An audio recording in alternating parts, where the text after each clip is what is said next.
Nah, fondasi yang kita sudah bahas itu secara teknikal itu ada 10 langkah kita pakai, ya.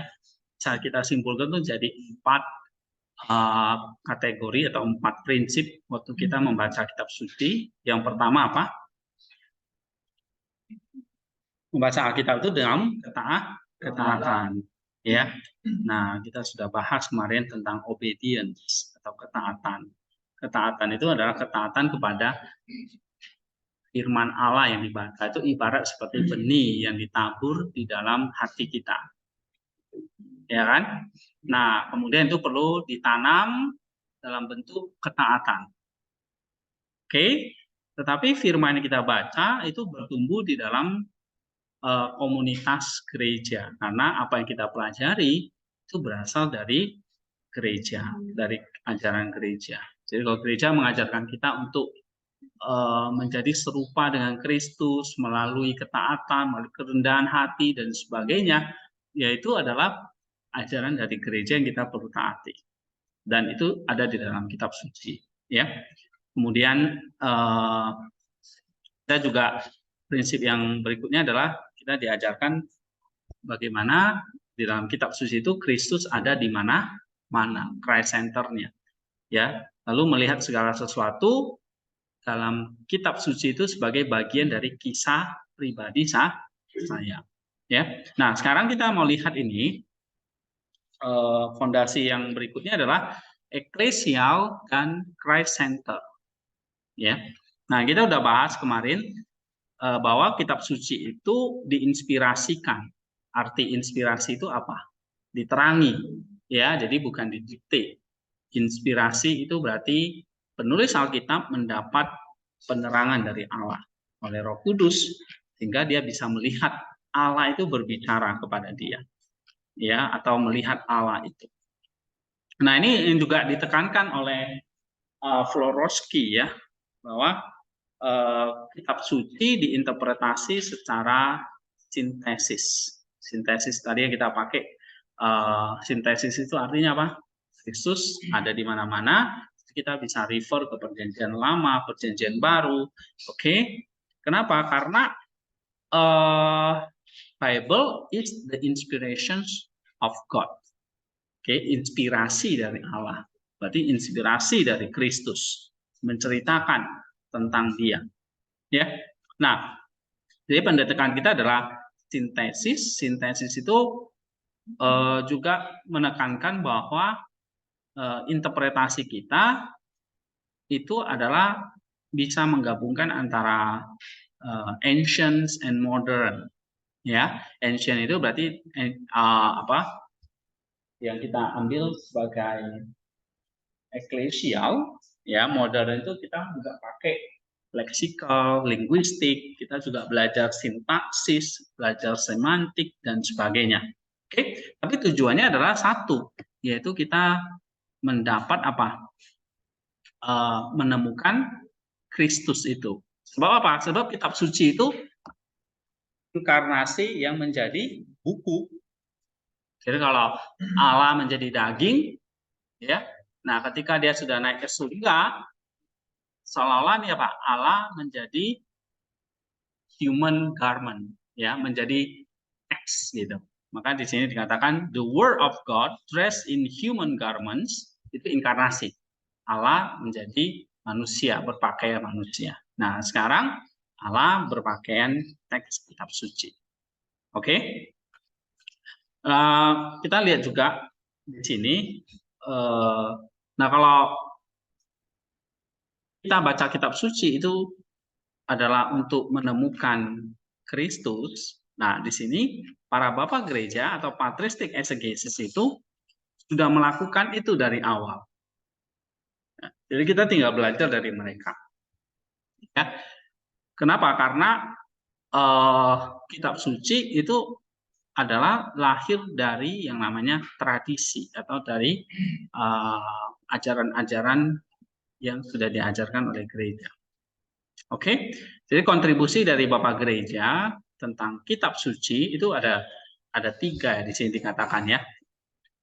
Jadi di artikel sebelumnya mereka sudah menentukan kitab mana yang kanon. kitab mana yang apokrif misalnya, atau yang bukan kanon. Oke? Yang kedua, para bapak gereja ini mengajarkan tentang eklesial, Christ center, gitu. Itu dari mereka, ya. Sehingga ajaran-ajaran seperti kristologi, teologi yang lain-lain itu harus dari kacamata tradisi gereja. Yang ketiga, mereka menghasilkan teologi mereka sendiri. Nah, yang kita baca misalnya nanti ada dari Chrysostom dan sebagainya, ya. Nah, itu mereka menghasilkan atau menafsirkan kitab suci masing-masing. Nah, kita bisa pakai itu. Oke? Semuanya punya buku ini, ya. Ini, ya. Ini kita lagi bahas buku ini dulu, ya. Nah, asumsi dari patristik exegesis ini adalah pertama, interpretasi kitab suci itu kita membedakan gitu ya antara penafsiran secara pribadi dengan penafsiran di dalam tradisi, gitu. Oke? Misalnya kita lihat di sini ya, di dalam dia kasih contoh Lukas 24 ayat 27 dan 32. Coba kita buka ya. Lukas 24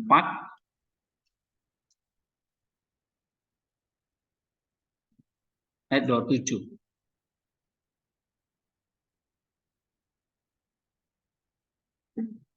Coba baca. Lalu ia menjelaskan kepada mereka ia dalam seluruh kitab suci, mulai dari kitab-kitab Musa dan segala kitab Nabi. Iya. Jadi ia di sini siapa? Kristus, ya. Oke, kepada mereka yang tertulis tentang dia. Dia ini Yesus, ya kan? Tentang dia yang ada di dalam seluruh kitab suci. Mulai dari kitab PL ini, kitab Musa, sampai kitab para nabi. Ya. Ayat 32 coba baca.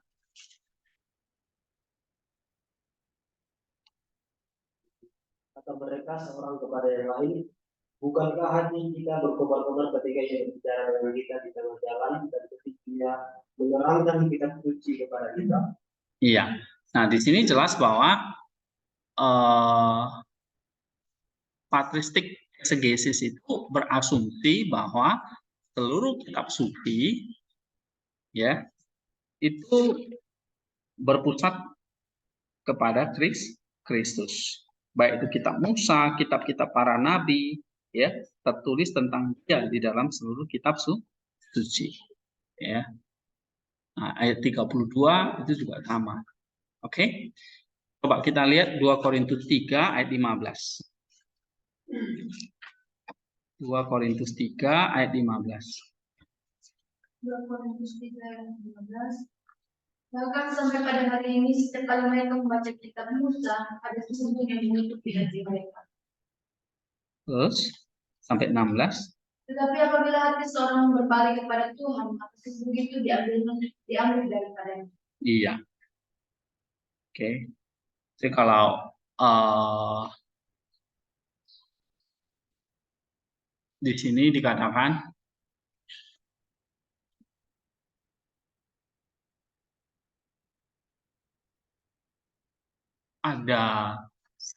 ada hati yang perlu menemukan Kristus, ya, tetapi juga ada selubung yang menutupi hati.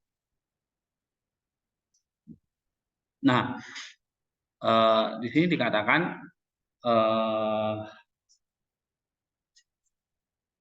kita tidak bisa menafsirkan teks itu secara individu, ya.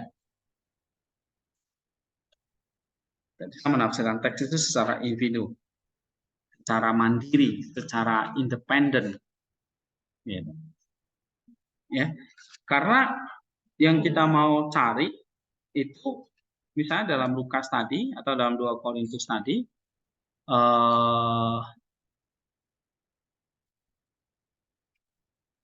Kristus itu menjadi hermeneutical key, ya, kunci hermeneutik untuk membaca kitab-kitab Musa ataupun kitab para nabi. Tapi sisi lain ada selubung nih. Nah, kalau dia berbalik kepada Tuhan, maka selubung itu diambil dari orang itu. Ya. Nah, kalau kita masih dikatakan tadi belum suci hatinya, ya sebetulnya kita nggak bisa melihat Kristus itu, ya. Ataupun ya kita hanya tahu itu tentang Kristus, tetapi kita nggak alami tentang Kristus itu. Nah, itu satu sisi, ya. So, maka di sini dikatakan harus ada hermeneutical reflection, dia katakan. Oke, hermeneutical reflection. Jadi membaca kitab suci itu untuk menguduskan kita juga. Ya.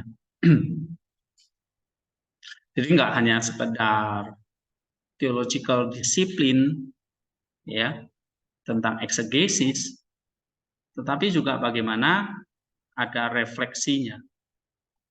Nah, refleksi itu tadi yang kita baca. Ini berlaku juga secara personal.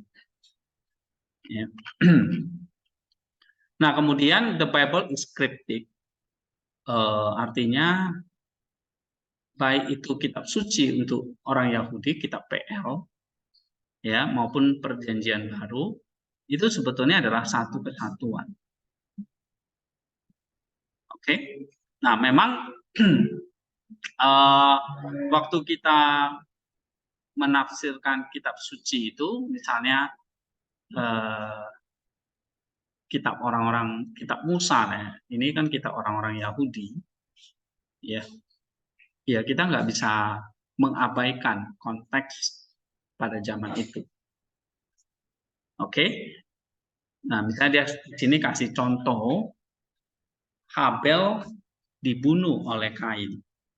Ini adalah pembunuhan pertama kan dalam sejarah manusia. Oke.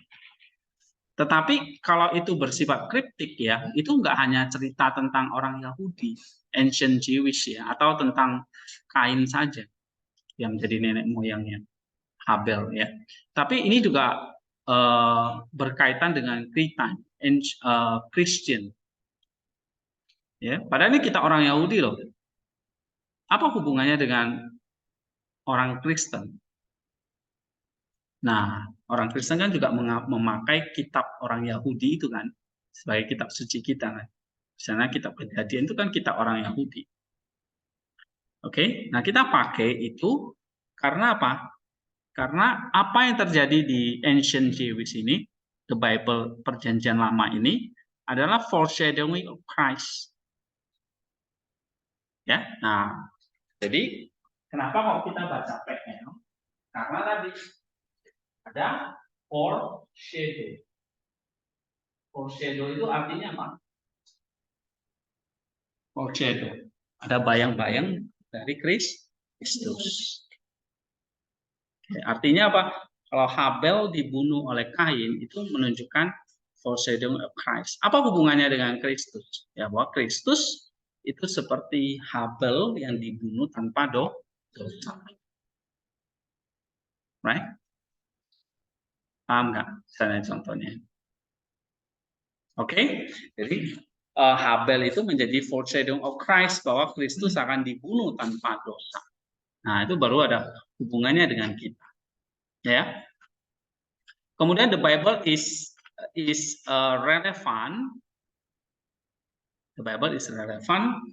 Ini sekali lagi, Alkitab yang kita miliki itu bukan hanya sekedar menuntun kepada Kristus untuk keselamatan kita, tetapi relevan untuk membentuk secara spiritual kita, pengajaran, didaktik, karakter yang kita sudah pelajari, ya, bahwa untuk memperbaiki tingkah laku kita, menghidupi kebenaran dan sebagainya. Itu relevannya itu di situ.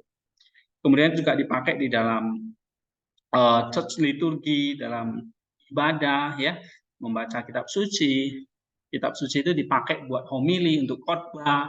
Kan khotbah kita nggak pernah pakai kitab-kitab di luar kitab suci itu. Kita selalu ambil dari kitab suci.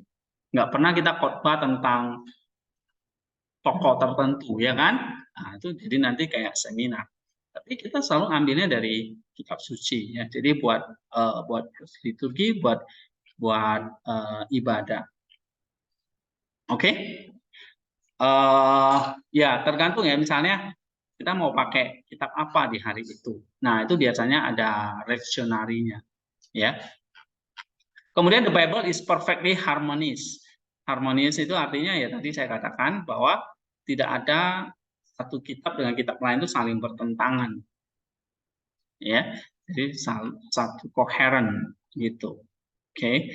Jadi tidak ada namanya no mistake in the Bible atau biblical. Kita percaya akan biblical inerrancy. Ya. Jadi tidak ada kesalahan cara pesan firman Allah itu, ya. Jadi biblical inerrancy itu there is no mistake in the Bible. Oke. Kemudian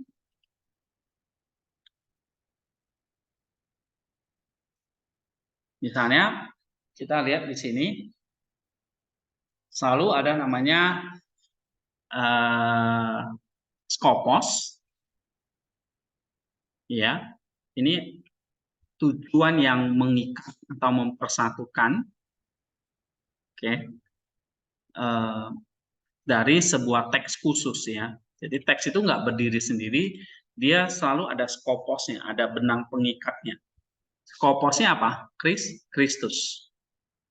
Oke. Nah, ini itu patristik exegesis, ya. Selalu ada skoposnya, yaitu Kristus mengikat segala sesuatu tadi. Misalnya Mazmur, itu kan tentang ratapan Daud misalnya, ya. Nah, itu skoposnya apa? Tentang misalnya penderitaan Allah, penderitaan Kristus, gitu, ya. Atau keberdosaan manusia, ya, yang ditebus oleh Kristus. Nah, misalnya itu di dalam Mazmur. Oke. Misalnya ini, ya, pembacaan yang tidak ada skopos atau purpose yang mengikat itu bahaya. Oke, misalnya Athanasius menuduh para kaum Arian, waktu dia membaca kitab suci secara terpisah dengan yang lain, ya, missing the skopos atau daionia, pikiran dari kitab suci, ya, inner meaning of scripture as a whole, secara keseluruhan. Jadi mengatakan bahwa lebih hanya fokus kepada grammatical meaning of individual text, tapi menghilangkan skopos dari kitab suci itu secara keseluruhan. Ya, akibatnya apa? Akibatnya dia nggak dapat pikiran dari kitab suci itu. Oke? Nah, itu bahayanya, sehingga bisa mengatakan bahwa Kristus itu diciptakan, misalnya seperti itu. Oke, itu karena tadi mind-nya atau skoposnya, daionia, pikiran dari kitab suci itu terpisah dengan yang lain. Oke? Nah, ini para church fathers itu nggak seperti itu, ya. Baik itu misalnya dari Chrysostom, dari Athanasius, itu semuanya melihat kepada satu the big purpose tadi, yaitu tentang Kristus atau ada skoposnya. Nah, jadi skopos kita tadi sudah kasih tahu, yaitu Kristus sebagai pengikatnya. Oke, nah the Bible is divinely inspired. Ini sudah saya jelaskan bahwa kitab suci itu sepenuhnya diinspirasikan. Ini sudah dijelaskan minggu lalu. Oke, sekarang kita ke ini dia. apa sih elemen-elemen di dalam patristic interpretation? Ya. Nah, waktu kita membaca kitab Perjanjian Lama, memang para bapak gereja itu memakai terjemahan Septuaginta. Jadi bukan terjemahan Ibrani sebetulnya, tetapi Yunani. Ya, terjemahan Perjanjian Lama ke dalam bahasa Yunani. Ya, sehingga kalian yang menguasai atau belajar bahasa Yunani itu sebetulnya cukup untuk melihat Perjanjian Lama dari Septuaginta. Kenapa Septuaginta? Karena itulah yang dipakai oleh gereja di zaman itu, ya. Misalnya dari Tuhan Yesus sendiri mengutip atau mengambil waktu dia menjelaskan membaca kitab Yesaya dan sebagainya itu dia bacanya kitab Septuaginta, ya. Kemudian ya para rasul sendiri juga mengutip kitab Septuaginta, ya. Nah, yang kita pakai itu adalah Septuaginta. Kemudian kita baca lagi.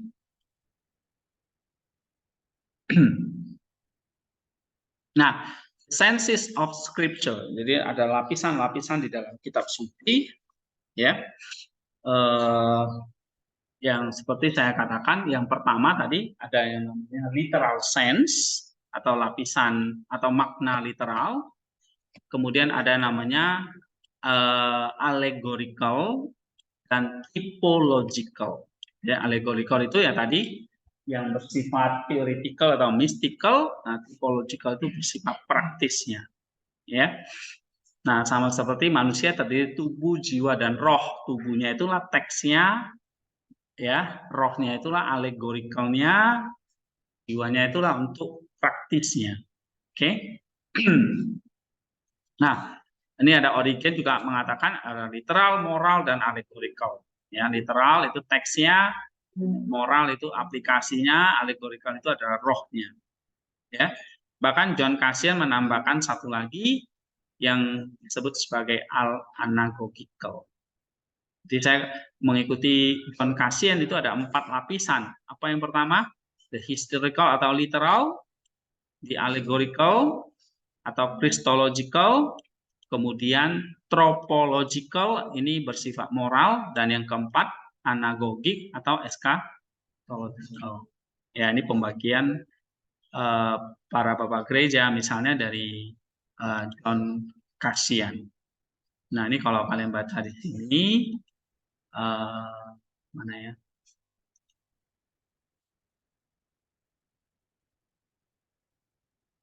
Ini di sini ya, 4 lapisan makna itu, ya kan? Ada namanya historia atau sarkik, literal historical meaning, itu angka 1 sampai 5. Kemudian teoria noetic spiritual mystical meaning, ini 6 sampai 8. Kemudian ada moral psychic atau good works, ini aplikasinya, obedience-nya. Dan keempat anagogik atau eskatologisnya. Nah, ini saya ambil dari buku ini, dari John Cassian ini di sini, ya. Nah, literal itu akan lebih mengutamakan historical gramaticalnya, kemudian spiritual. Nah, ini dia. Ini yang penting di sini. Spiritual sense itu melihat teks itu dalam terang Kristus dan bimbingan dari Roh Kudus. Oke. Jadi kita udah berbicara spiritual sense ini. Berarti kalau di sini ini kita masuk ke Christ Center Ecclesia atau semantik kontennya, ya. Kemudian udah berbicara tentang konsep teologis, doktrinnya, dan personalnya atau ringkasannya, right? Ini bicara soal guidance of the spirit dan inlight of Christ, ya. Tapi spiritual sense itu selalu berbasis pada literal sense. Literal sense itu apa tadi? Teksnya ya. Teksnya yang mana ini? Teksnya kita pakai kalau Perjanjian Lama Septuaginta, kalau Perjanjian Baru ya kita pakai teks dari Byzantine text form atau Nesta Aland itu. Oke, ini nanti semua ada di Bandbox. Kemudian kita buat survey structure-nya, ya, syntactic form-nya, Itu, oke? Ada di terjemahannya, ya. Kemudian kita buat klausa-klausanya, isi sintaksisnya, dan konteks historisnya. Oke, jadi based on the literal sense, ya. Nah, tetapi ingat lagi bahwa spiritual sense equate mostly the Christological sense, with Jesus having fulfilled the Old Testament scripture. Ya, tapi literal spiritual sense itu sekali lagi tidak bisa lepas dari Christological meaning atau Christological sense. Oke, nah itu dia. Oleh sebab itu, kenapa kita harus memakai pendekatan yang namanya tipologi? Karena tadi, tanpa tipologi maka akan kehilangan Kristus. Jadi kita baca teks itu hanya berdasarkan analitis saja nanti. Hanya berdasarkan pikiran kita. Karena nggak ada skoposnya, nggak ada pengikatnya. Nggak ada tipologinya. Nah, itu bahayanya. Ya. Tetapi kalau kita pakai tipologi, maka kita bisa mendapat namanya spiritual sense. Jadi spiritual sense-nya itu apa? Christological sense, itu istilahnya. Jadi kalau misalnya di sini semantik kontennya apa? Ya, Christ center. Gitu. Ya, Christologicalnya harus ketemu. Tadi misalnya Kain membunuh Habel. Kalau kita tafsir secara analitis apa? Ya, kita hanya akan nyimpul secara moral aja. Oh, kebencian bisa mendatangkan pembunuhan. Iri hati mendatangkan pembunuhan. Paling sampai isu moral. Jadi, ya kan? Sejauh itu. Ya. Atau kita akan mengatakan iri hati atau apa biasanya orang menafsirkan Kain membunuh Habel itu. Tanpa tipologi ya, tanpa skopos, tanpa Christological sense, tanpa spiritual sense, maka hasilnya itu paling ujung-ujungnya apa? Moralitas. Nggak ada hubungannya nanti dengan Kristus. Kalau nggak ada hubungannya dengan Kristus, nggak ada hubungannya dengan keselamatan kita. Ya, so spiritual sense itu penting. Jadi bukan hanya moral sense saja. Ya. Nah, jadi ini jangan dilompati ya. Jadi jangan sampai ini kita hanya fokus kepada lapisan 3 moralnya, tapi kita lupa Christologicalnya. Oke. Jadi kalau Kain dibunuh Habel dibunuh oleh Kain itu secara Christologicalnya apa? Secara spiritual sense-nya apa? Tipologi dari Kristus yang dibunuh tanpa dosa. Nah, itu spiritual sense is atau tipologi is aspect of spiritual sense, the most significant one in ancient Christian interpretation. Yeah, spiritual sense is discovered by the interpreter who looks at the Christian Bible as the perfect harmonious document. Jadi kalau tipologi ini bisa jalan, spiritual sense bisa jalan kalau memang Alkitab itu satu kesatuan. Semuanya berpusat kepada satu pribadi itu, yaitu Kristus. Ya. Atau ada skoposnya nih, ya, apa? Ada skopos yang ditemukan di dalam Kristus, yaitu inkarnasi Firman Allah. Ya, misalnya satu contoh dia, coba kita baca 2 Samuel 7 ayat 12 sampai 13. Satu orang bacakan. 2 Samuel 7 ayat 12 sampai 13. Apabila orang itu sudah dilihat dari orang mendapatkan pemberian bersama dengan Kristian itu. Ya. Ayat 2 Samuel 7 ayat 12 sampai 13. Saya ulang lagi, apabila orang sudah dilihat dari orang mendapat pemberian bersama-sama dengan Kristian itu, maka aku akan membandingkan keturunannya yang kemudian akan hidup. Dan aku akan mengokohkan kerajaannya. Oke, akan mengokohkan kerajaannya. Nah, itu memang secara historical benar kan, bahwa nubuat Nathan kepada Daud tentang penerusnya yang akan meneruskan tahta Daud itu. Secara historical perspektif, ya ini benar royal laudatio, ini kita nggak meragukan ya kan. Ini soal pemilihan raja penerus dari Daud, kerajaan Israel. Ya, kerajaan Israel waktu itu belum terpecah dua kan, si Israel. Oke. Nah, tetapi di dalam terang spiritual sense itu berkaitan dengan apa? Masalah apa ini? Iya, Kristus sebagai raja. Jadi tahta Kristus atau dinasti kerajaan Kristus ini. Ya. Nah, itu namanya spiritual sense ya. Nah, sehingga waktu kamu baca kitab suci ya kamu harus punya spiritual sense itu. Ada yang kita sebut sebagai the scriptural sense. Bahwa kitab suci itu ya bukan hanya cerita soal moral aja ya. Kita harus jadi orang baik, orang suci gitu enggak. Tapi apa hubungannya dengan Kristus dan keselamatan saya? Ada pertanyaan sampai di sini? Oke, di sini ya. Kita sampai di sini nih. Kita belum pernah bahas buku ini kan? Belum ya, oke. The fuller sense atau makna yang lebih penuh adalah bagaimana kita bisa melihat secara misteri karya Roh Kudus itu yang memakai para penulis itu dalam bentuk kata-kata, ungkapan, image ya. Tadi ada dikatakan tentang image itu ya tentang tahta tadi misalnya ya. Tapi sebetulnya tahta itu bukan hanya soal tahta Daud saja. Tapi ada gambar, ada meaning yang lebih dalam, ada deep meaningnya. Ya, nah, sehingga memang nggak hanya secara literal, tetapi ada makna di balik literal yang lebih dalam lagi yang kita harus temukan. Itu maksudnya spiritual sense itu. Oke? Contoh misalnya kita lihat di sini Yesaya 7:14. Coba baca Yesaya 7 ayat 14.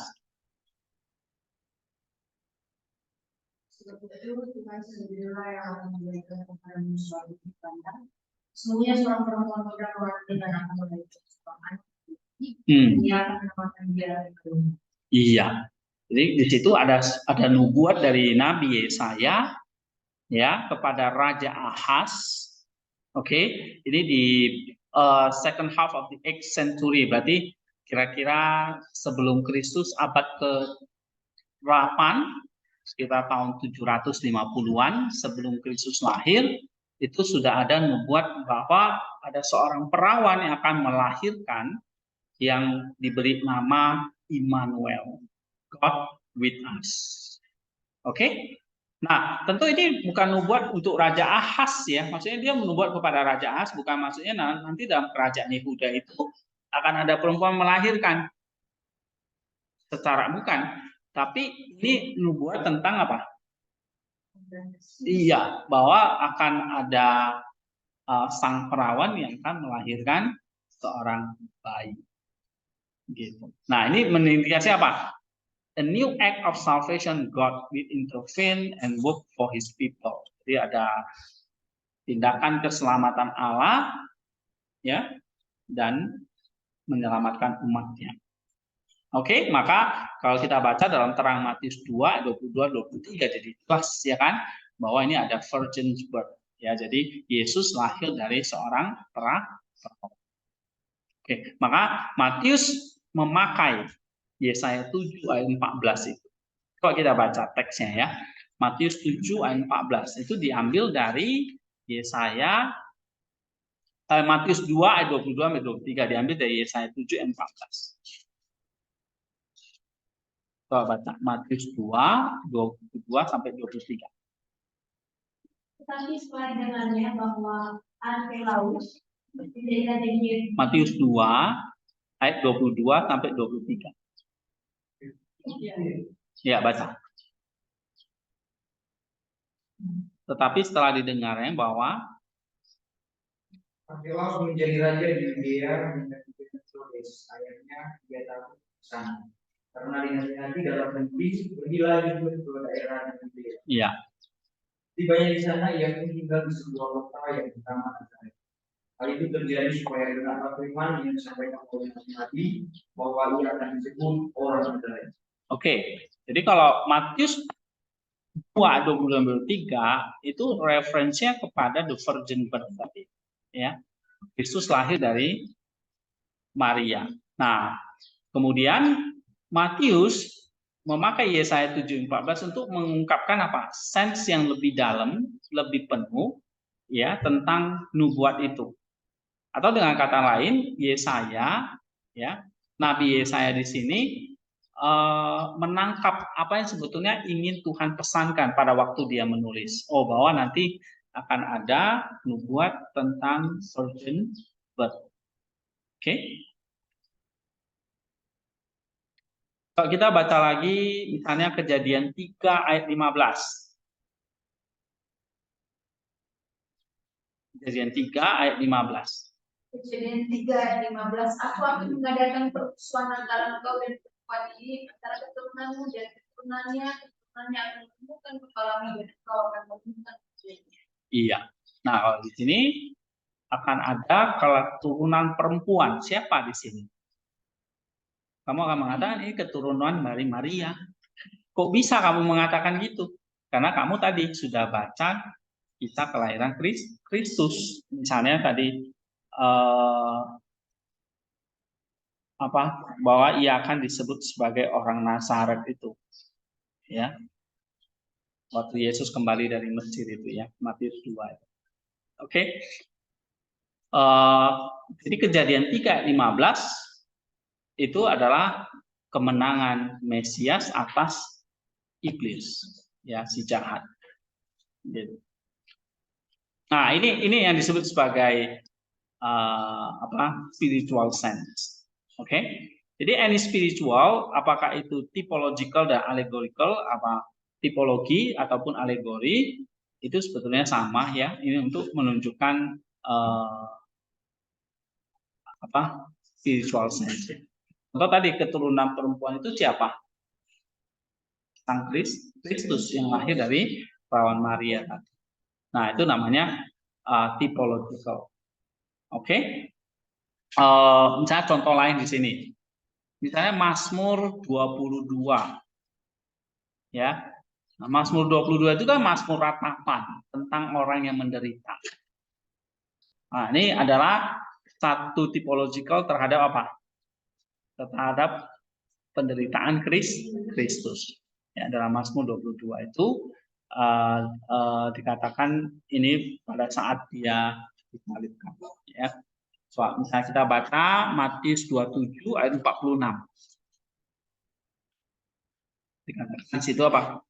Kira-kira jam 3 berserulah Yesus dengan suara nyaring, Eli, Eli, lema sabachthani. Artinya, Allahku, Allahku, mengapa engkau meninggalkan aku? Nah, itu dikutip dari mana? Dari Mazmur 22.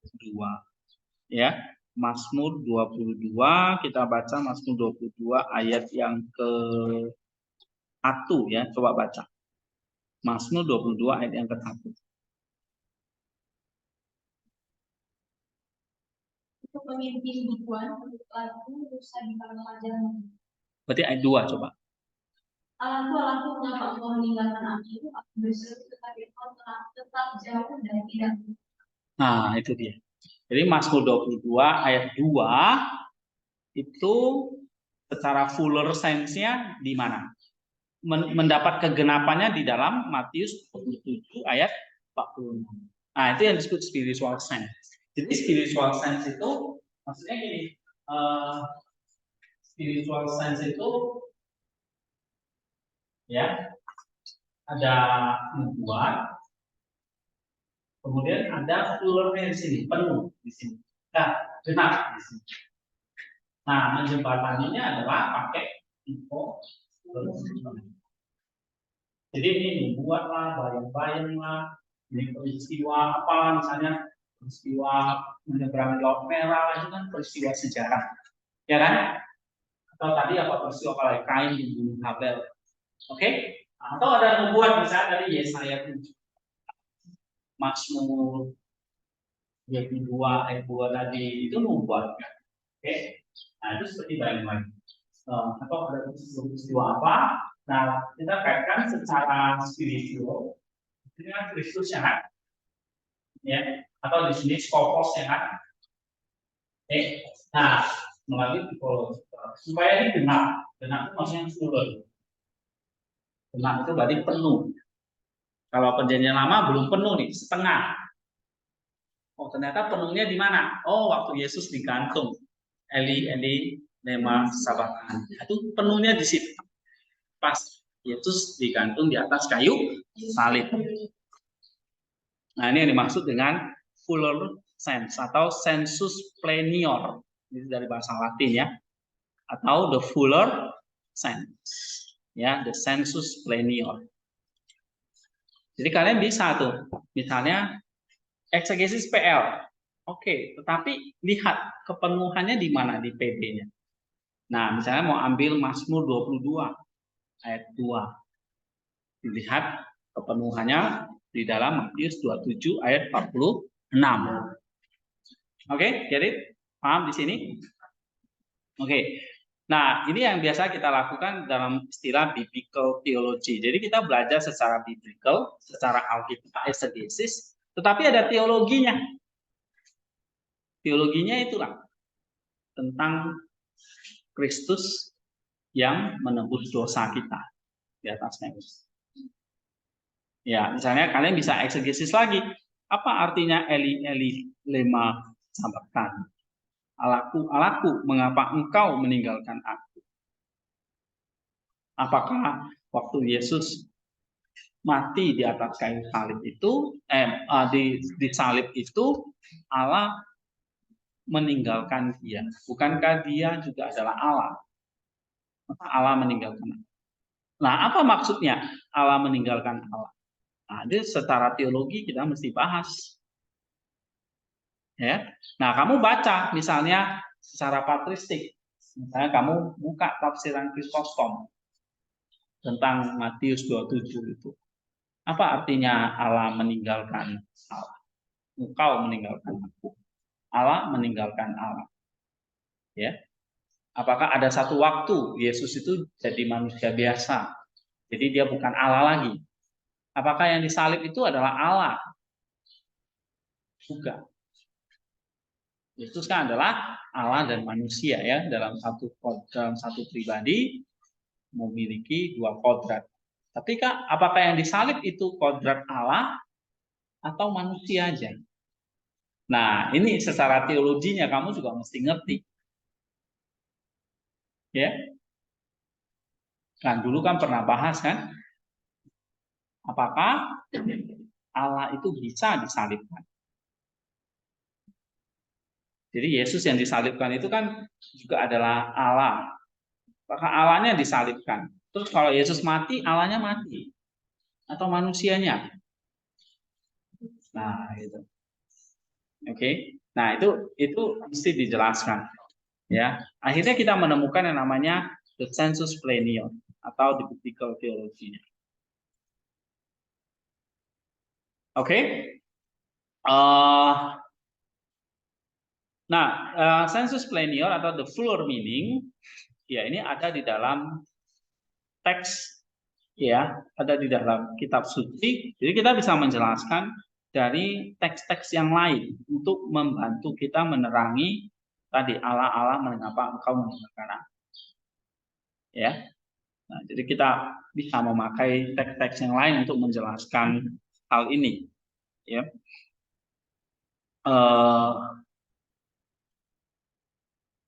Oke. Kemudian kita baca lagi di sini dikatakan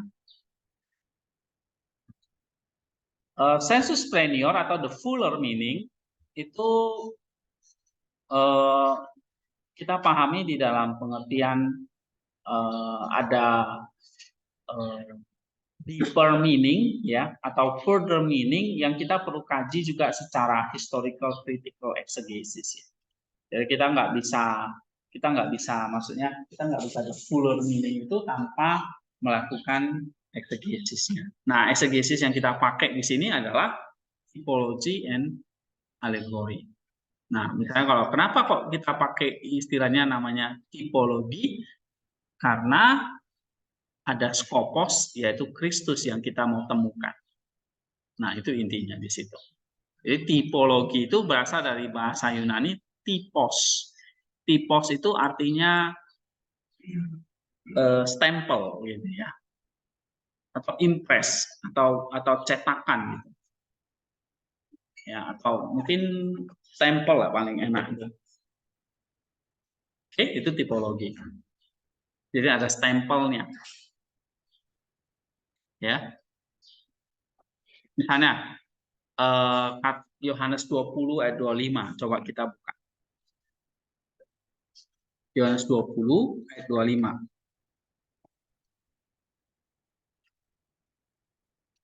Coba baca. Iya. Yohanes 20 ayat 25. Maka kata murid-murid yang lain itu kepadanya, kami telah melihat Tuhan. Tetapi Thomas berkata kepada mereka, sebelum aku melihat bekas paku pada tangannya, dan sebelum aku mencucukkan jariku ke dalam bekas paku itu, dan mencucukkan ke dalam lambungnya, sekali-kali aku tidak akan. Jadi kata bekas, tanda, itu namanya typos. Jadi ada bekas paku, ya kan, di situ ya. Nah, itu maksudnya bahasa Yunaninya itu adalah typos. Artinya tanda. Nah, jadi kata typos itu muncul ya, dipakai Yohanes 20-25. Untuk menunjukkan bahwa tubuh itu adalah tubuh kebangkitan. Karena ada bekas pakunya. Oke? Nah, tipologi artinya figurative composition atau figural interpretation. Ya. Ya, tapi ini sebetulnya bukan langkah eksegesis ya, maksudnya secara eksegesis itu kayak kita kan menguraikan artinya apa ya. Tetapi ini dia katakan ini adalah kunci hermeneutiknya. Berarti kalau kunci ini kita harus punya pikirannya adalah semua tipologi.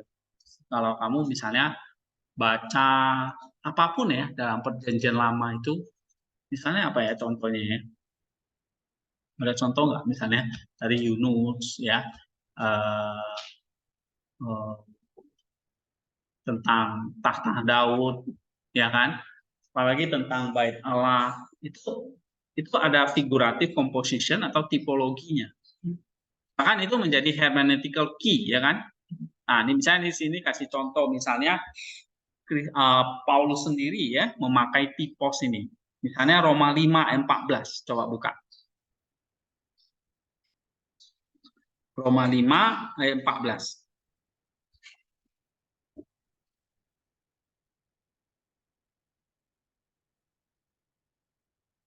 Demikian Allah telah berkuasa dari zaman Adam sampai kepada kehidupan juga atas mereka yang tidak berbuat dosa dengan cara yang sama seperti yang telah dibuat oleh Adam yang ada dalam Paralel 16. Ya, maka di situ Adam itu disebut a type of the one to come.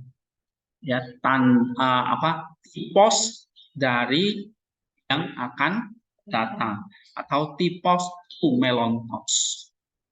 Kristus adalah Adam yang akan datang. Ini the prefiguration of Christ. Jadi kalau ada namanya Adam yang pertama dalam kitab Kejadian, nah itu sebenarnya tipologi kepada Kristus ada Adam yang terakhir. Atau dalam 1 Korintus 15 ayat 45. Nah itu namanya tipos. Ya, jadi tipos itu seperti apa ya?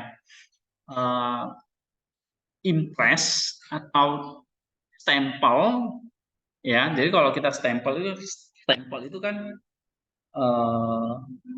apa ya? Ada wujudnya gitu. Ya, ada rupanya. Nah, itu tipos tadi. Oke. Nah, misalnya kalau kita baca tentang tipos lagi, ada berbagai macam tipe ya atau tipos di dalam kitab suci. Yang pertama paling jelas ya kayak tadi gambaran Adam tadi itu tipos ini ada paling jelas. Kemudian kayak ada tangga Yakub kemarin kita bahas. Itu tipos. Ya kan? Kemudian semak yang terbakar itu apa? Tipos juga. Oke? Nah, itu exemplary. Nih. Ya. Tapi ada yang bersifat prophetic. Tadi prophetic itu berarti nubuat. Ada seorang perawan yang nanti akan melahirkan seorang bayi. Yesaya 7 tadi. Nah, itu prophetic. Oke, ada yang bersifat spasial atau geographical. Misalnya tadi Laut Merah tadi. Laut Merah itu bersifat apa? Spasial, tempat, geografis. Ya. Tadi batu karang. Benar? Oke. Mesir. Itu apa? Tipos. Tipos dari apa? Kalau gambaran Mesir itu. Perbudakan dosa. Nah, itu spasial atau geographical. Lalu yang keempat ada rekapitulatif. Ini cosmological atau eschatological. Misalnya contohnya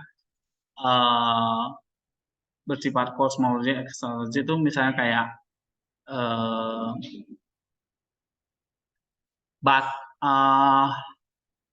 Batrah ya, Batrah Nuh gitu.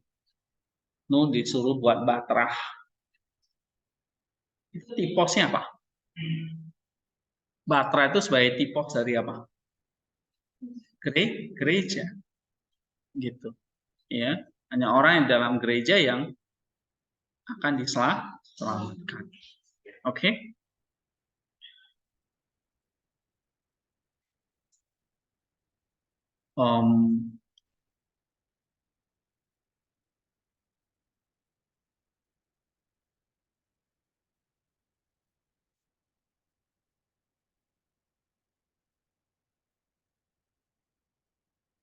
Nah, ini tipologi ini sering dipakai sebenarnya bukan hanya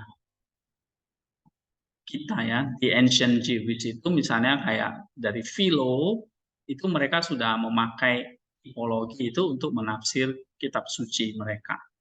Ya. Jadi bukan hanya Bapak gereja yang memakai tipologi, tetapi misalnya kayak Philo itu sudah pakai. Oke, sekarang, nah nih,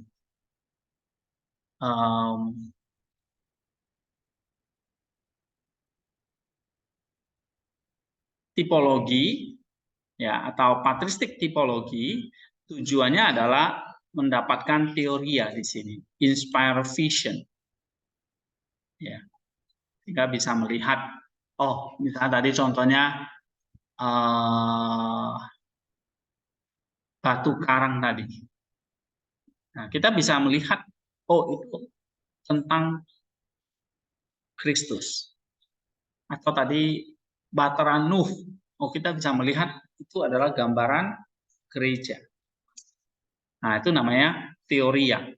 Maka ada istilah teoria di sini atau theoretical. Ini dari istilah tipologi, ya. Teoria itu artinya visi. Ini.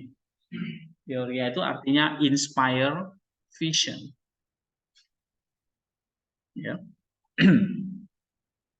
Nah, ini istilah dari Bapak Gereja, misalnya dari Origen, ya. Itu pakai istilah teoria. Oke. Nah, secara garis besar, misalnya tipologi ini memang dipakai oleh sekolah-sekolah, misalnya sekolah di Alexandria dan Antioquia. Tapi Alexandria itu lebih sifatnya allegorical, ya misalnya kayak Origen, Cyril, itu semua tafsiran-tafsiran allegorical atau Alexandrian, ya. Tetapi yang lebih literal itu dari Antioquia, misalnya kayak John Chrysostom, ya, itu dari Antioquia. Nah, tapi dua-duanya sebetulnya saling melengkapi. Ya. Ada satu yang lebih menekankan alegorinya, satu lebih menekankan literalnya. Ya. Nah, kalau saya sih, saya gabungkan aja dua-duanya. Karena itu saling melengkapi sebetulnya. Makanya di sini ada literalnya penting, tapi juga ada tipologinya itu penting. Oke. Nah, misalnya tadi ya, Yesaya 7 ayat 14 itu virgin birth, ya. Atau Yesaya 52 sampai 53. Nah, itu tentang suffering servant, Kristus yang menderita. Ya, oke, sebelum penyalipan menggambarkan tentang Kristus yang menderita. Nah, makanya kita diajak baca nanti Yesaya itu. Oke. Apalagi di sini misalnya kayak George Florovsky itu juga memperhatikan tentang tipologi, ya, atau allegorical. Contoh paling jelas, misalnya tadi semak yang terbakar itu tipologi apa? Maria, misalnya gitu, ya. Nah,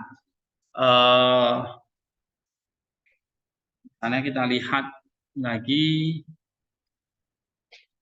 kayu. Oleh pohon kita jatuh ke dalam dosa. Kayu itu tipologi, pohon pengetahuan itu kayu itu tipologi dari apa? Salib Kristus. Ya. Nah, jadi kamu lihat di sini ada hidden meaning. Sebetulnya ada makna-makna yang tersembunyi di dalam Perjanjian Lama, maka kita perlu keluarkan isinya apa. Ya, termasuk misalnya ya tadi ada simbol-simbol, ada tempat, ada 4 ini ya. Kalian perhatikan, ada simbol-simbol, ada benda-benda apa, misalnya tongkat, semak, apa lagi ya di sini.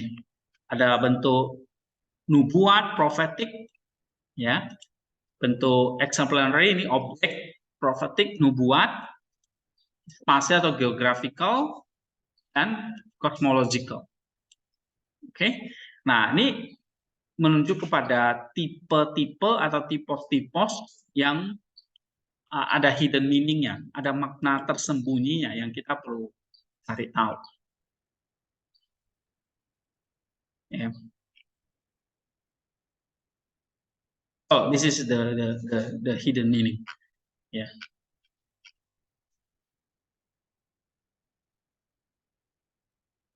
Oke. Jadi kalau Florovsky mengatakan Bible itu nggak hanya bersifat historis, ya, tapi juga bersifat tipologis. Maksudnya cerita Alkitab itu nggak hanya historis, tapi juga berkaitan dengan tipologis. Karena ya bukan hanya historis dunia, tapi ini history of our salvation, sejarah keselamatan.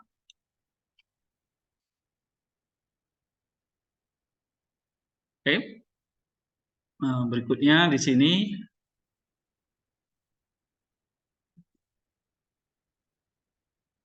nah, bagi Florovsky, tipologi itu adalah hubungan antara prophetic text dan penggenapannya di dalam Kristus atau gereja. Jelas ya.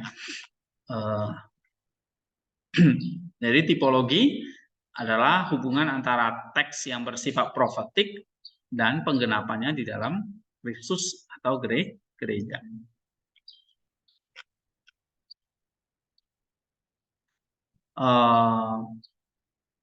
Misalnya contoh Matius tadi ya, Matius 2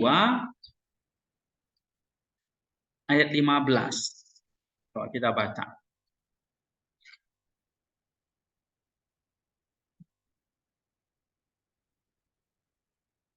Jadi kalau bangsa Israel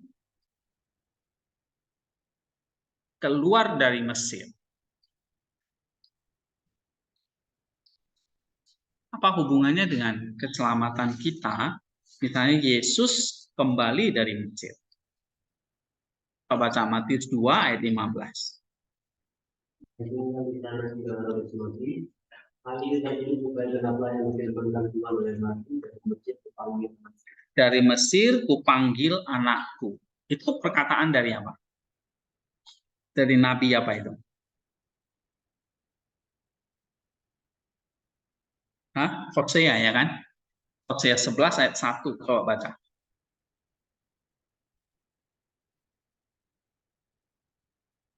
Hosea 11 ayat 1.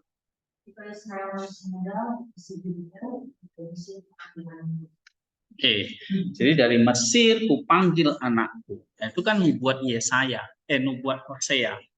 Yang full-nya penggenapannya ternyata peristiwa Yesus kembali dari Mesir. Ya. Jadi dari Mesirlah ada apa? Mulai dari Mesirlah ada keselamatan. Gitu. Ya. Sama seperti bangsa Israel keluar dari Mesir atau dipanggil dari Mesir menuju tanah Kanaan. Kristus dipanggil dari Mesir untuk datang menyelamatkan manusia.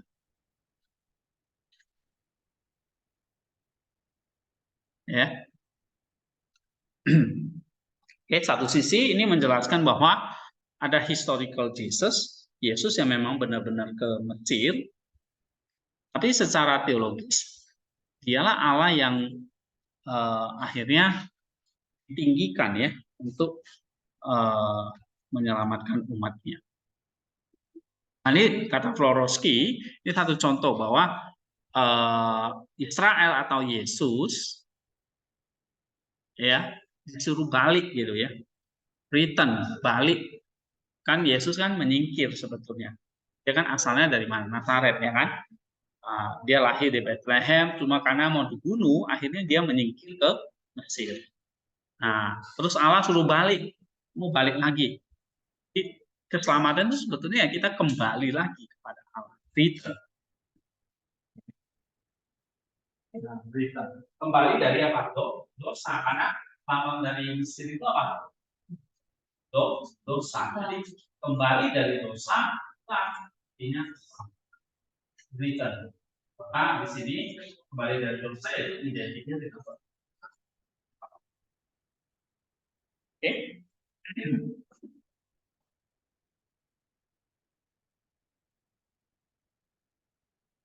So this is ada banyak contoh ya, misalnya dalam tipologi. Misalnya kalau kita baca 1 Korintus 10, ya, 1 Korintus pasal 10. Ini tentang bangsa Israel ya. Ya agak panjang, tapi kita misalnya lihat di sini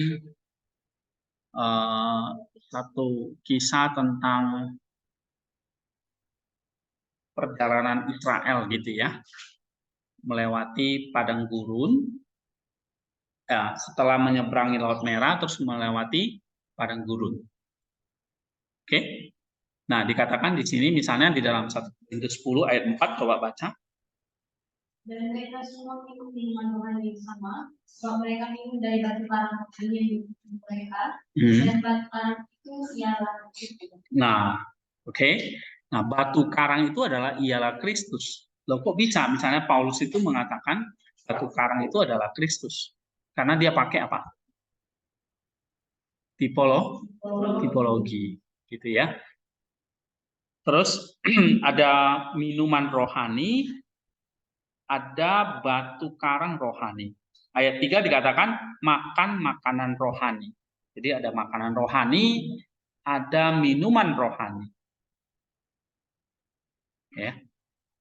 Lalu dikatakan di situ bangsa Israel itu kan juga dibaptis di dalam awan dan dalam laut. Coba baca ayat kedua. 1 Korintus 10 ayat 2. Untuk menjadi pengikut Musa, mereka semua telah dibaptis dalam awan dan dalam laut. Itu kan cerita perjalanan mereka. Tiang awan, kemudian dalam laut itu maksudnya laut merah. Jadi dibaptis, terus dikasih makan dan kasih minuman oleh Allah. Makanannya itu mana ya kan? Minumannya tadi itu. Nah, ini sebetulnya cerita tentang spiritual kita, bahwa kita perlu dibaptis, lalu kita perlu diberi makan dan minum. Nah, itu semua berasal dari Kristus, karena yang menjadi batu karangnya itu adalah Kristus. Oke? Tapi satu sisi ini juga berbicara tentang bahwa keselamatan kita itu seperti sebuah perjalanan. Perjalanan dari Mesir menuju tanah perjanjian. Ya. Nah, jadi kalau kamu baca 1 Korintus 10 itu, ya itu banyak sekali tipologinya di situ. Oke? Jadi dibaptis dalam awan dan di dalam laut. Nah, itu jadi tipologinya kepada kita ini sekarang, kita dibaptis di dalam Kristus. Ya. Nah, kalau kita baca kitab suci, kita dapat ini pikiran-pikiran para rasul ya, bahwa Kristus sudah hadir di antara bangsa Israel sebelum dia berinkarnasi. Jadi sudah ada kayak Christ was present among the people of Israel in incarnate form, ya, dalam bentuk yang sebelum inkarnasi. Oke? Kalau misalnya kita tarik contoh lain,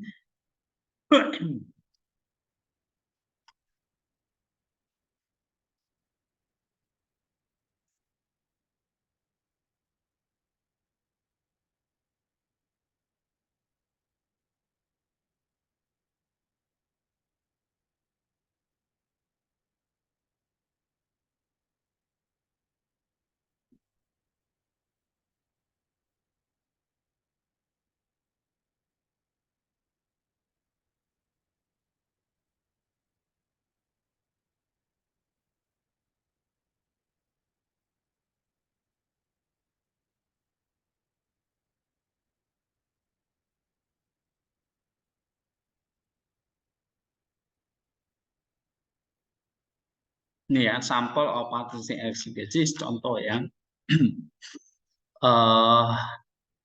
Ya di sini dikasih contoh misalnya Hosea pasal 1 sampai pasal 3.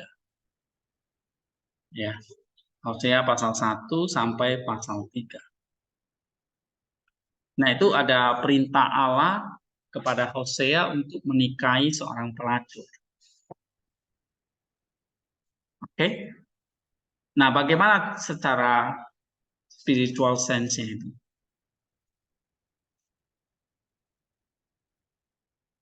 Oke? Di sini Hosea menikahi siapa? Gomer, ya. Gomer bat Diblaim.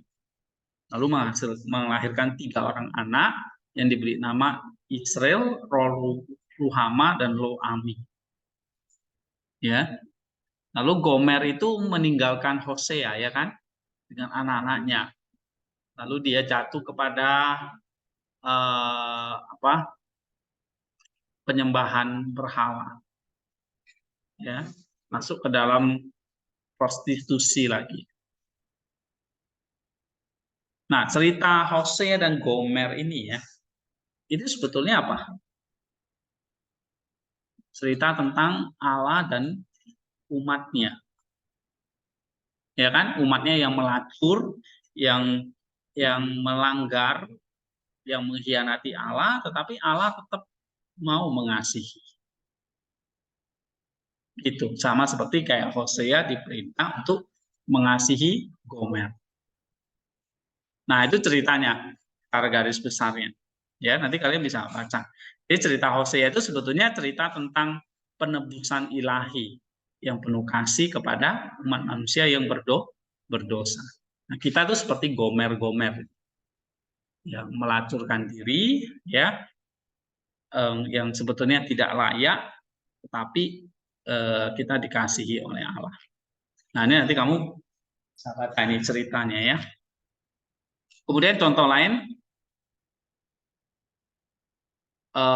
di pernikahan Hosea masih.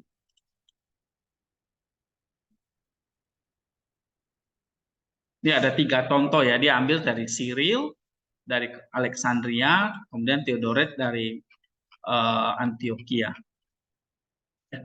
Nanti kalau di tafsiran ancient itu sebetulnya udah campur ya. Ada Chrysostomnya, ada Antioquianya, ada Alexandrianya. Oke. Ini selesai. Contoh patristik exegesis ini. Nah, nanti contoh patristik exegesisnya ada semua di sini nih. Misalnya kalau kitab Kidung Agung ya. Nah, ini nggak bisa buka ya. Kalian bisa dapat nggak bukunya ini? Bisa ya? Oke. Nah, ini. Nanti kalian bisa lihat, misalnya pendekatan apa?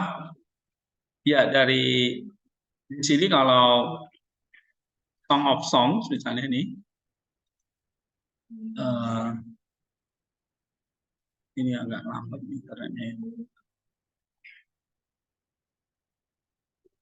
Nanti ada tafsiran dari Origen, itu lebih kepada allegorical, ya.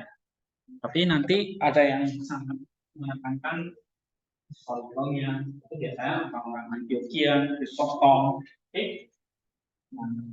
Penekanannya aja yang berbeda. Tapi nanti mereka juga sama-sama mencari spiritual sense-nya. Cuma ada yang menekankan pada allegoricalnya, ada yang menekankan pada historicalnya. Jadi semua ada di sini nanti. Ya. Oke, kesimpulannya pelajaran kita hari ini adalah bahwa cara-cara yang diajarkan oleh patristik ini memang tujuannya adalah tadi untuk mencari spiritual sense-nya, atau tadi yang saya katakan skoposnya. Skoposnya kita udah tahu kepada Kristus, ya.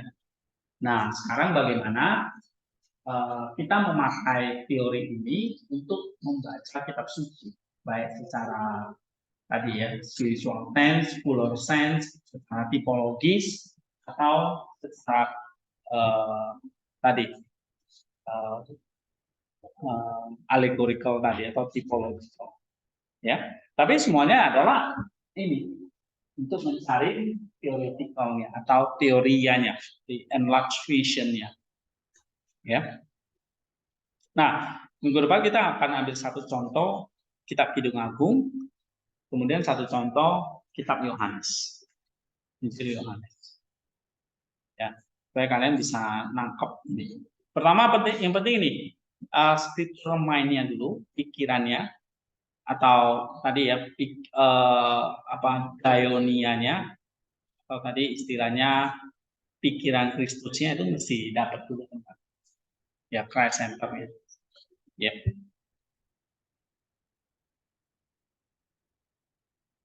Nah, nanti dari berbagai macam ini ya tafsiran nanti. Kita ambil contoh yang kitab Kidung Agung. Oke, ada pertanyaan?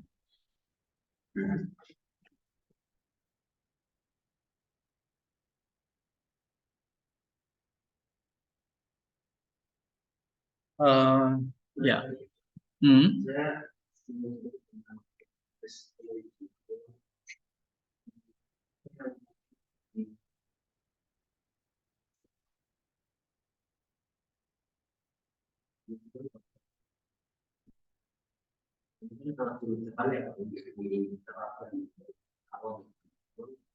Jadi sama sekali nggak ada bagi mereka kayak terkesan kita itu kayak menganggap tidak kalau kita coba pemahaman pada saat menjadi kita sekali partai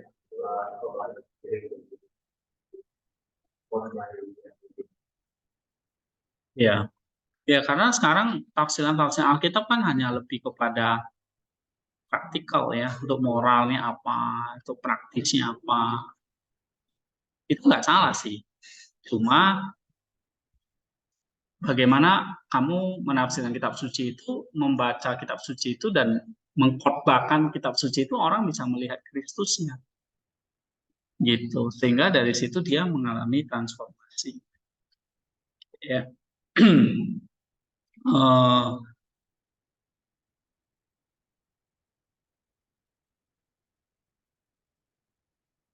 Tapi harus sesuai apa ya? Harus sesuai dengan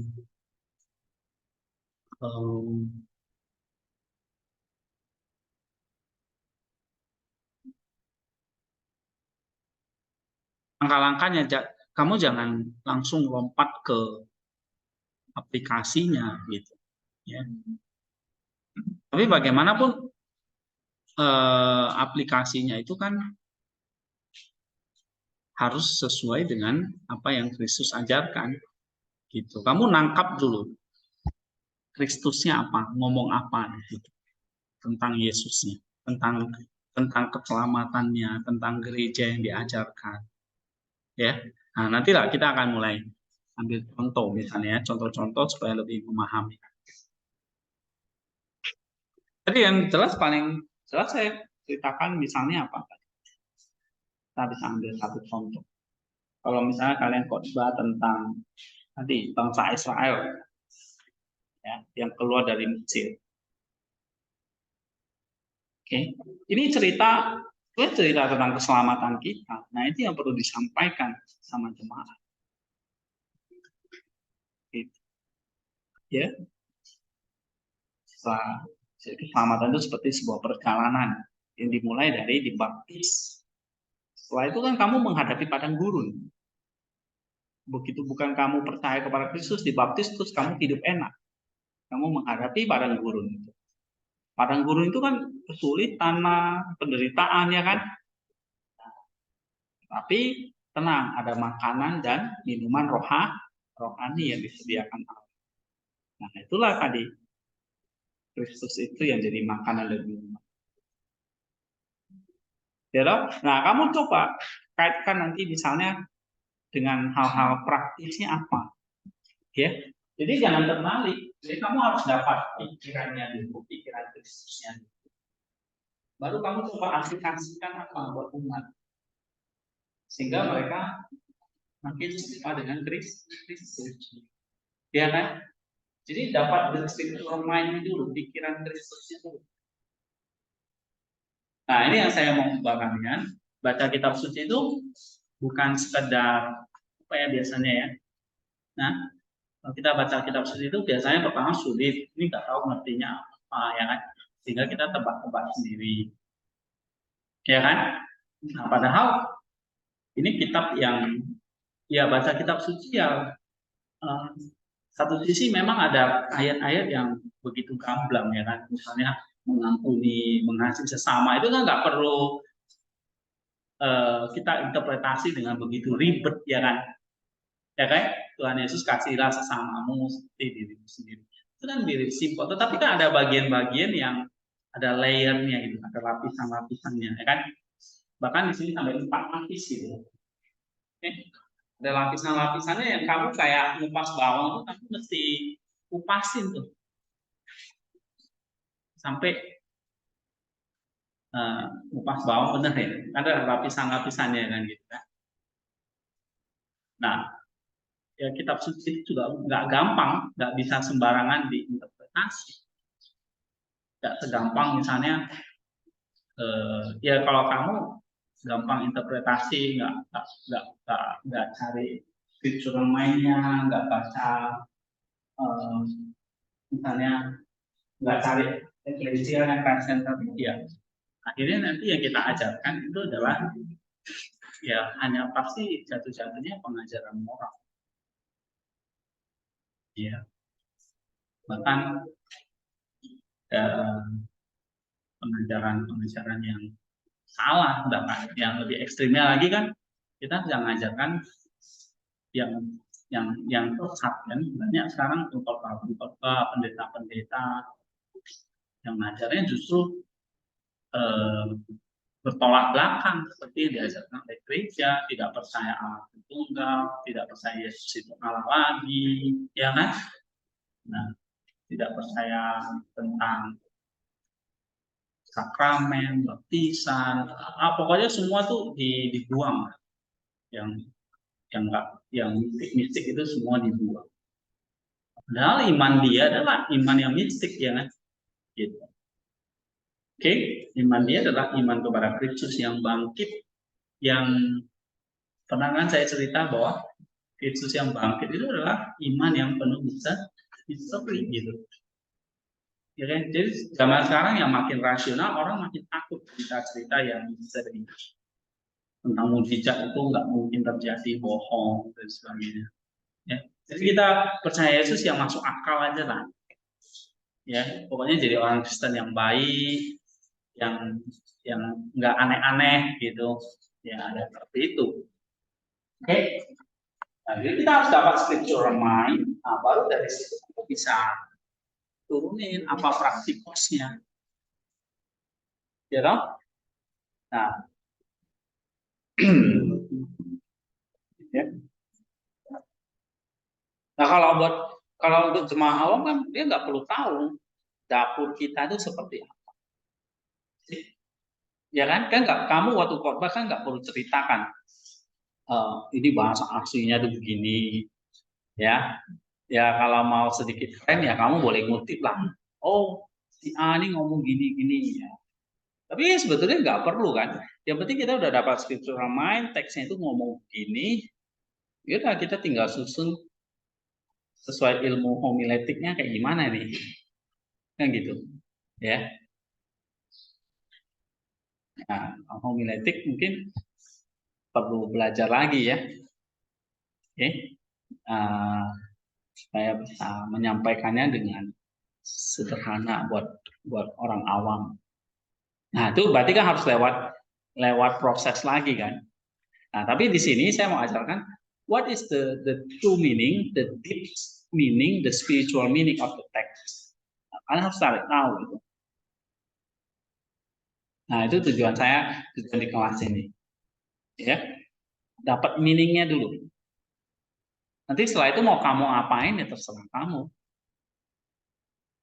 Untuk hatimu, untuk kamu aplikasikan, ya, untuk khotbah dan sebagainya, itu kan bisa aja, sah-sah saja. Gitu.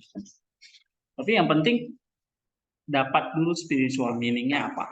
Nah, makanya nih ya, misalnya nanti kita lihat, kenapa saya pilih kitab Kidung Agung, karena itu yang paling mistik dari semua kitab. Right? Ya, yang paling yang paling deep gitu loh. Ya mungkin orang bilang paling susah dimengerti.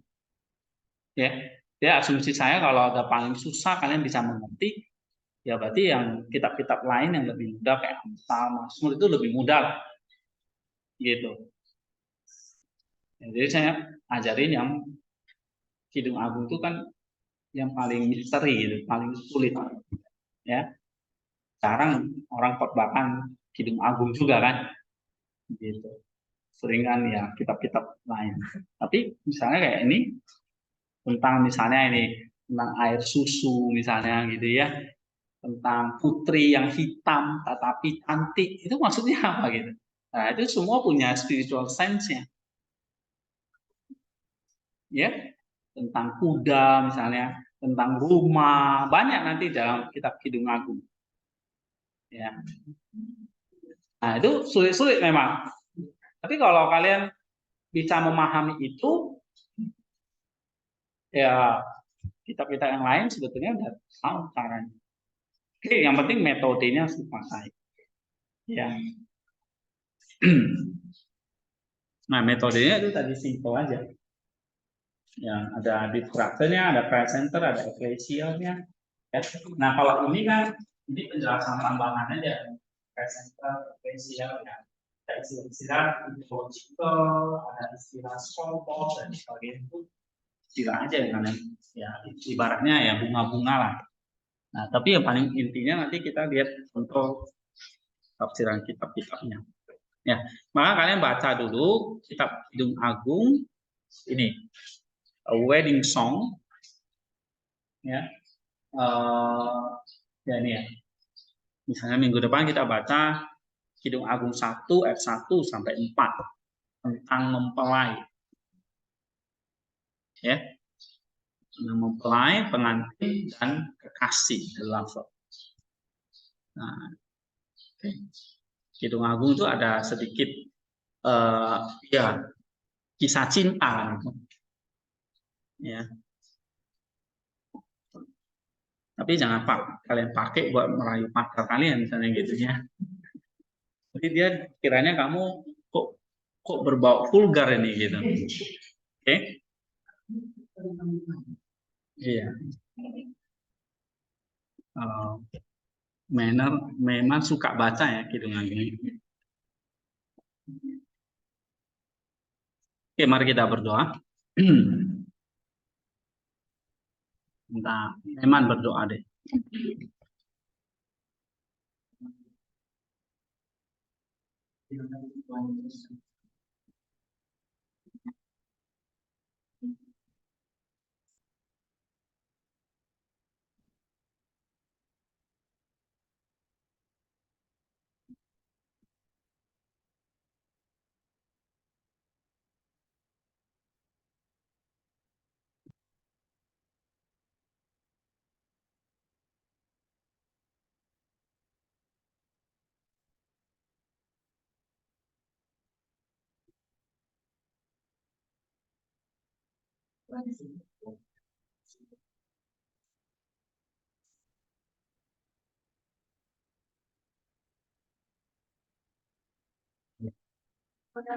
Oke. Thank you semuanya.